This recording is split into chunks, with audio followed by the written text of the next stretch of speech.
Hello, traders. FX Pip Collector here. Today is Monday, September 29th, and this is my analysis for the US dollar, and we are on the daily time frame.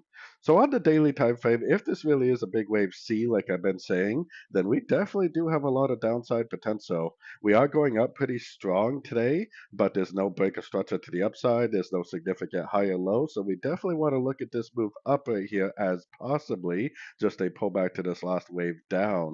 So let's take it down to a shorter time frame, knowing that. So on the 1 hour time frame, there really is no proof at all that it's going down yet. But like I said, we do want to look at this move up right here as a likely pullback to this move down. Now, it doesn't really look like a three-wave structure yet, but if it does bounce from a fib level, if it does make a nice engulfing break of structure to the downside, I would take it as a short.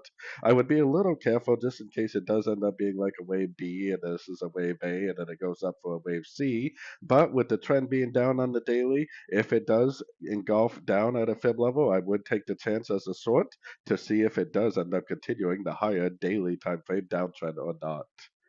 So anyways, don't forget to check out my website linked over here in the corner. And as always, thank you for watching and happy trading.